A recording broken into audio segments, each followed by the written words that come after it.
पढ़ने वाले हैं कुछ पोसेसिव प्रोनाउन के बारे में। पोसेसिव प्रोनाउन होते क्या है? जब हमें किसी सेंटेंस में मालिकाना हक को दर्शाना होता है तब हम पोसेसिव प्रोनाउन का यूज करते हैं। अब ये पोसेसिव प्रोनाउन क्या क्या होते हैं वो हम आज के इस वीडियो में सीखने वाले हैं। जैसा कि एक झलक हम देख लेते हैं कि पोसेसिव प्रोनाउन होते क्या है। जैसे अगर आपको सब्जेक्ट की शुरुआत में आई रहता है, ये तो हम जानते हैं ना, आई का हिंदी मीनिंग क्या होता है? मैं या फिर मैंने। जैसे मैं यहाँ हूँ, अगर हमें कहना हो मैं यहाँ हूँ तो हम क्या बोलेंगे? I am here. मैं के लिए हम लोग क्या यूज किए? सब्जेक्ट आई का यूज किए। लेकिन अगर हमें कहना हो कि यह किताब मेरी है, मेरी की बात की, यह किताब मेरी है, तो क्या आई का यूज हम करेंगे? मेरी के सेंस में आई का यूज करेंगे? नहीं, गलत होगा, हमारा सेंटेंस गलत होगा। हम बोलेंगे दिस इज माई बुक, यह किताब मेरी है, दिस इज माई बुक। तो ये जो माई लगा है ना, यही हमारा पोसेसिव प्रोनाउन होता है। हम किसी तरह के भी सेंटेंस बनाते हैं तो पोसेसिव प्रोनाउन की जरूरत हमेशा पड़ती है। तो आज के इस वीडियो में आपको बहुत सारे पोसेसिव प्रोनाउन सीखने को मिलेंगे। उसमें क्या रूल होते हैं, किस सेंस में उसका यूज किया जाता है, एग्जाम्पल के थ्रू मैं बहुत अच्छे से एक्सप्लेन करने वाली हूँ। तो वीडियो में आपको एंड तक बने रहना है। तो चलिए इसी के साथ वीडियो को स्टार्ट करते हैं। सबसे पहले हम आई के बारे में ही जानते हैं। आई, अगर सेंटेंस की शुरुआत में आई देखने को मिले, ये हमारा आई क्या हो जाता है? सब्जेक्ट हो जाता है। सब्जेक्ट आई, आई का मतलब होता है मैं या फिर मैंने, मैं या फिर मैंने। जैसे मैंने यह देखा, या फिर मैं यहाँ हूँ, मैं खेल रहा हूँ। जब इसे इस तरह के सेंटेंस मैं या फिर मैंने देखने को मिलता है तो उसमें हम आई का यूज करते हैं। लेकिन अगर हमें यह किताब मेरी है, यह मेरा बुक है, ऐसा कहना होता है, तब हम माई या फिर माइन का यूज करते हैं। माई या फिर माई, आई का यूज नहीं करते हैं। आई का पोसेसिव प्रोनाउन हो जाता है माई या फिर माइन। इसका रूल हम देख लेते हैं कि क्या रूल है इसका। आई के सापेक्ष में हमेशा माई या माइन का प्रयोग होता है। किसके सापेक्ष में? आई के, मतलब आई के जगह पे हम माई या फिर माइन का यूज करते हैं। या किसी वाक्य में किसी चीज को मेरा, मतलब मालिकाना हक दिखाता है, मेरा, यह किताब मेरा है, मेरा सूचित करने के लिए हमेशा माई या माइन का प्रयोग होता है। जब आपके सेंटेंस में मेरा मेरी देखने को मिलता है तो उसमें आपको माई या फिर माइन का प्रयोग करना होता है। जैसे यह मेरी किताब है, मैं मालिकाना हक को दर्शाती हूँ कि यह मेरी किताब है, तो यह मेरी के लिए हम क्या आई बोलेंगे? दिस इज आई बुक बोलेंगे? नहीं, हमारा सेंटेंस तो रॉन्ग हो जाएगा ना। तो मेरा, मेरा हम बोल रहे हैं, मेरी बोल रहे हैं, तो उसकी जगह हम माई का यूज करेंगे। This is my book, this is my book, यह मेरी किताब है। जैसे अगर हमें कहना हो मैंने रमेश को कहा कि मेरा बैग मत छुओ, तो हम बोलेंगे मैंने के लिए हम क्या यूज करेंगे? आई का यूज करेंगे। आई टोल्ड रमेश, मैंने रमेश को कहा, आई टोल्ड रमेश दैट, कि मेरा बैग मत छुओ, डोंट टच माई बैग, मेरा के लिए my. I told Ramesh that don't touch my bag, मैंने रमेश को कहा कि मेरा बैग मत छुओ। अगर हमें कहनी हो यह किताब मेरी है, यह किताब मेरी है, तो हम बोलेंगे दिस बुक इज माइन। अगर आपको बोला यह मेरी किताब है तो बोलेंगे दिस इज माई बुक। लेकिन अगर आप बोल रहे यह किताब मेरी है, किताब के बाद मेरी आ रहा है, यह किताब मेरी है, तो हम बोलेंगे दिस बुक इज माइन। तो माई और माइन में आपको कंफ्यूज नहीं होना है। जब आप बोलोगे, जब आपका मेरी, किताब से पहले जो भी आपका थिंग्स की बात कर रहे हो उससे पहले अगर मेरी आ रहा है तो उसमें आपको माई का यूज करना है। लेकिन जो भी आप वस्तु की, थिंग्स की बात कर रहे हो, वो अगर आपका किताब मेरी है, किताब के बाद मेरी आ रहा है, तो उसमें आपको माइन का यूज करना है। ठीक है, माई और माइन में इतना ही फर्क है। आई होप आपको ये अच्छे से समझ में आया होगा। चलिए इसी के साथ आगे बढ़ते हैं। अब है हमारा यू। यू का मतलब होता है तुम या आप। ये हम जानते हैं, सब्जेक्ट रहता है जो सेंटेंस के शुरुआत में लगता है। इसका पोसेसिव प्रोनाउन होता है योर या फिर योर्स। तुम्हारा या फिर आपकी, तुम्हारा, तुम्हारे, तुम्हारी, या फिर आपका, आपके, आपकी, इस तरह के सेंटेंस में आपको योर या फिर योर्स का यूज करना होता है। इसका रूल क्या है? यू के सापेक्ष में हमें योर या फिर योर्स का प्रयोग होगा। या किसी वाक्य में किसी चीज को तुम्हारा, आपका सूचित करने के लिए भी हमेशा योर और योर्स का प्रयोग होगा। मतलब अगर आपका सेंटेंस में तुम्हारा या आपका देखने को मिला, तुम्हारा, तुम्हारी, तुम्हारे, आपका, आपकी, आपके, ऐसा देखने को मिला, तो उसमें आपको योर या फिर योर्स का यूज करना होगा। जैसे अगर हमें बोलना हो यह आपकी या फिर तुम्हारी किताब है, हम इस तरह से बोलते हैं ना, यह आपकी या फिर यह तुम्हारी किताब है, तो हम बोलेंगे दिस इज योर बुक। आपका या फिर तुम्हारी के लिए हम योर का यूज किए। दिस इज योर बुक, यह आपकी किताब है या फिर ये तुम्हारी किताब है। आप अपनी कलम का उपयोग कर सकते हैं। यहाँ आप बोले, ना आपका बोले ना तुम्हारा बोले, हम आप बोले तो आपके लिए यू का यूज करेंगे।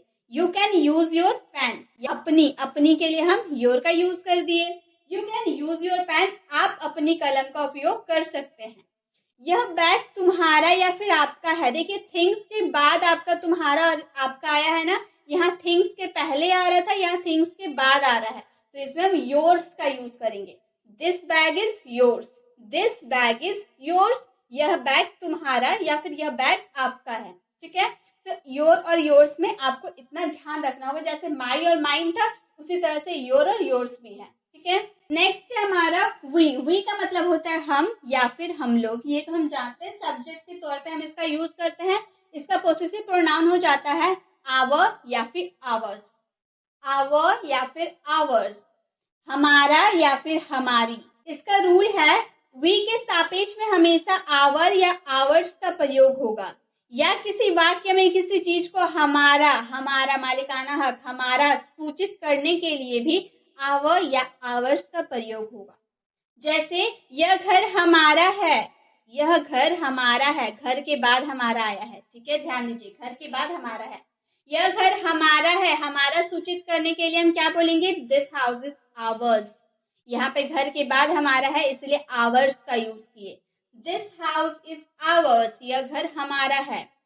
हम लोग अपना आईडी कार्ड लेकर आए हैं। हम लोग, हम या फिर हम लोग के लिए वी का यूज करेंगे। हम बोलेंगे we have carried our ID card, we have carried our ID card.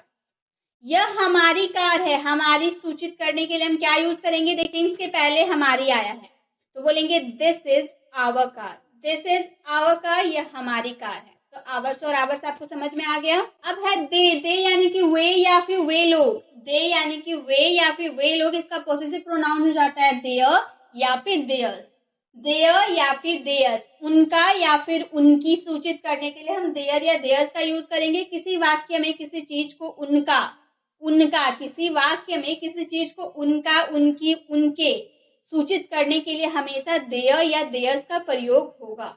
जैसे यह उनका बैग है, उनका हम बोल रहे हैं ना, उनका सूचित करने के लिए क्या यूज करेंगे, देयर का। ठीक है, थिंग्स के पहले हमारा उनका आया है तो हम बोलेंगे this is their bag, this is their bag, यह उनका बैग है। वे अपनी पहली कार लेने जा रहे हैं। वे लोग के लिए हम दे का यूज करेंगे, बोलेंगे they are going to take their first car, they are going to take their first car. यह कार उनकी है। अब यहाँ पर थिंग्स का यूज हम पहले किए हैं तो हम बोलेंगे this car is theirs, theirs का यूज करेंगे। दिस कार इज देयर्स, यह कार उनकी है। अगर हमें बोलना हो यह बैग, यह उनका बैग है, दिस इज देयर बैग, यह कार उनकी है, दिस कार इज देयर्स। अब है ही का यूज हम वह या फिर उसने के सेंस में करेंगे जब हम किसी मेल की बात करेंगे। ठीक है, किसी मेल की बात के लिए करेंगे तो हम ही का यूज करेंगे। उसका पॉजिटिव प्रोनाउन हो जाता है हिज, जिसका हिंदी मीनिंग होता है उसका या फिर उसकी। ही के सापेक्ष में हमेशा हिज का प्रयोग होगा, ही के सापेक्ष में हमेशा हिज का प्रयोग होगा, या किसी वाक्य में किसी चीज को उसका सूचित करने के लिए भी हिज का प्रयोग होगा। जैसे यह उसका मोबाइल है, किसका, उसका, उसका हम मेल के लिए यूज करें, ये हम पहले ही देखें, ये मेल के लिए यूज होगा। ठीक है, यह उसका मोबाइल है, this is his mobile. His, mobile के पहले हम हिज का यूज करेंगे क्योंकि मोबाइल के पहले ही उसका यूज किया गया था। दिस इज हिज मोबाइल, यह उसका मोबाइल है। वह उसकी किताब है, वह के लिए हम दैट का यूज करेंगे थिंग्स की बात करें, और उसकी के लिए हम यूज करेंगे हिज का, बुक के पहले। दैट इज हिज बुक, यह उसकी किताब है। उसे उसकी कलम मिल गई, उसे के लिए ही, उसे उसने के लिए ही। Got his pen, he got his pen, उसे उसकी कलम मिल गई। नेक्स्ट है हमारा सी यूज करेंगे वह या फिर उसने के सेंस में जब हम फीमेल की बात करेंगे। जब हम फीमेल की बात करेंगे, किसी स्त्रीलिंग की बात करेंगे, तब हम सी का यूज करेंगे। इसका पॉसेसिव प्रोनाउन हो जाता है हर या फिर हर्स, हर या फिर हर्स। जब हमारा हिंदी वाले सेंस होंगे उसका या फिर उसकी, उसका या फिर उसकी, किसी फीमेल के लिए। ठीक है, स्त्रीलिंग के लिए, किसी लड़की के लिए, औरत के लिए हम सी का यूज करेंगे और उसका पॉसेसिव प्रोनाउन हो जाता है हर या फिर हर्स। सी के सापेक्ष में हमेशा हर या हर्ष का प्रयोग होता है, हर या फिर हर्ष का प्रयोग होगा, या किसी वाक्य में किसी चीज को उसका उसकी सूचित करने के लिए भी हमेशा हर या हर्ष का प्रयोग होगा। जैसे अगर आपको कहनी हो यह उसका बैग है, हम यहाँ फीमेल की बात करें, ठीक है, हम यहाँ फीमेल की बात कर रहे हैं, यह उसका बैग है मतलब उस लड़की का बैग होगा, ठीक है, तो यह उसका बैग है, this is her bag, this is her bag, bag के पहले उसका है ना, इसलिए हम बैग के पहले हर का यूज किए, दिस इज हर बैग, यह उसका बैग है, वह अपने काम के लिए यहाँ है, she is here for her work, this is here for her work, सी यूज किया हम लोग वह के लिए, वह अपने काम के लिए यहाँ है, she is here for her work, यह कार उसकी है, उसकी, तो हम बोलेंगे this car is hers, car के बाद उसकी आया है ना, इसीलिए हम बोलेंगे दिस कार इज हर्स, यह कार उसकी है, ठीक है, सी भी समझ में आ गया। चलिए इसी के साथ आगे बढ़ते हैं। अब हमारा इट, इट का मतलब होता है यह, ये किसी थिंग्स के लिए यूज करते हैं हम, किसी वस्तु के बारे में अगर हमें बात करनी हो तो हम इट का यूज करते हैं, इसका पॉजिटिव प्रोनाउन हो जाता है इट्स, जिसका हिंदी मीनिंग होता है इसका। इट के सापेक्ष में हमेशा इट्स का प्रयोग होगा, इट के सापेक्ष में हमेशा इट्स का प्रयोग होगा, या किसी वाक्य में किसी चीज को इसका इसकी सूचित करने के लिए भी हमेशा इट्स का प्रयोग होगा। जैसे अगर हमें बोलना हो इसका रंग लाल है, मतलब कोई वस्तु रखी हुई है और हम बोल रहे इसका रंग लाल है, तो इसका के लिए हम इट्स का यूज करेंगे, इट्स कलर इज रेड, इसका के लिए इट्स यूज किए, इसका रंग लाल है, इट्स कलर इज रेड। यहाँ पे है यह तुम्हारा है, यह के लिए हम इट का यूज करेंगे। यहाँ पे देखिए गाइस, हमारा इट और इज का कॉन्ट्रैक्शन है इट्स, इट्स योर्स, यह तुम्हारा है, इट्स योर्स, यह तुम्हारा है। नेक्स्ट है हमारा राहुल, राहुल किसी लड़के का नाम है, ये तो हम जानते हैं, मेल यानी कि बॉय हमारा राहुल है। राहुल का अगर बात करें, उसका पॉसेसिव प्रोनाउन की बात करें तो उसका होगा हिज, हिज उसका या फिर उसकी, ठीक है। जैसे लड़का या पुरुष के नाम के सापेक्ष में हमेशा हिज का प्रयोग होता है, किसी भी लड़के का नाम हो, राम, मोहन, रोहन, सोहन, जो भी नाम हो, उसके सापेक्ष में आपको हिज का प्रयोग करना है, या किसी वाक्य में किसी चीज को उसका सूचित करने के लिए हमेशा हिज का प्रयोग होता है। जैसे यह उसकी कमीज है, मतलब उस लड़के की, ये राहुल की कमीज है, राहुल लड़का है, हम बोले यह उसकी कमीज है, तो हम बोलेंगे this is his shirt, this is his shirt, यह उसकी कमीज है। राहुल उसके स्कूल का कप्तान है, Rahul is the captain of his school, Rahul is the captain of his school. यह उसका घर है, this is his house, this is his house, यह उसका घर है।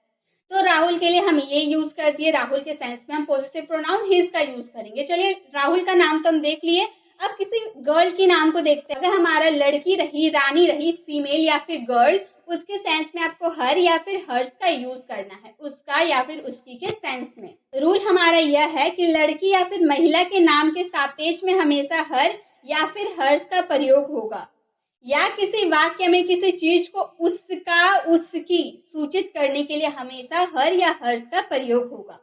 जैसे अगर हमें बोलनी हो यह उसका फोन है, उसका लड़की की बात करें, ठीक है, गर्ल, फीमेल या फिर गर्ल की बात करेंगे तो हम उसके जगह हम हर या हर्ष का यूज करेंगे। यह उसका फोन है, दिस इज हर फोन, हर। अगर यहाँ लड़का की बात करते तो हम हिज का यूज करते, अभी हम लोगों ने देखा हिज का यूज करते, दिस इज हिज फोन बोलते, लेकिन हम यहाँ लड़की की बात करें, यह उसका फोन है, तो हम बोलेंगे दिस इज हर फोन। रानी अपनी कक्षा में नहीं है, रानी का एडमिशन हुआ है भाई, तो वो अपनी कक्षा में नहीं है, तो रानी हमारा नाम है, तो नाम हम लोग लिख दिए। उसके बाद अपनी कक्षा यानी कि हर, वो अपनी कक्षा में, अब उसके कक्षा में तो हम ऐसे सेंटेंस तो नहीं बोलेंगे, हम अपनी ही बोलेंगे, तो हम बोलेंगे Rani is new in her class, Rani अपनी कक्षा में नहीं है, Rani is new in her class. यह ड्रेस उसकी है, उसकी, यह ड्रेस उसकी है, दिस ड्रेस इज हर्स। यहाँ ड्रेस की बात उसकी का यूज हुआ है, इसलिए हम लोगों ने लास्ट में हर्स का यूज किया, दिस ड्रेस इज हर्स, यह ड्रेस उसकी है। तो गाइस इसी के साथ हम लोगों ने आज सभी तरह के पॉसेसिव प्रोनाउन को सीख लिया। अब आप कोई सा भी सेंटेंस बनाइएगा तो आपको समझ में आ जाएगा कि कहाँ माई का यूज करना है, कहाँ माइन का, कहाँ आवर्स किसका यूज कब करना है, लास्ट में क्या लगाना है, कब कहाँ लगाना है, सब अच्छे से मैंने एक्सप्लेन किया है। अगर आपको जरा सा भी डाउट हो रहा है ना तो फिर से आप ये वीडियो को देखिए, क्योंकि किसी भी सेंटेंस को बनाने के लिए इसे जानना बहुत ही जरूरी होता है। अब वीडियो कैसी लगी, वीडियो को कमेंट में बताना बिल्कुल भी ना भूले। अच्छी लगी तो लाइक जरूर करें। अगर आप चैनल पर नए हैं और अभी तक हमारे चैनल को सब्सक्राइब नहीं किए हैं तो जल्दी से कर दें, ताकि ऐसी वीडियोस आपको मिलती रहेगी। मिलते हैं नेक्स्ट वीडियो में, तब तक के लिए कीप लर्निंग।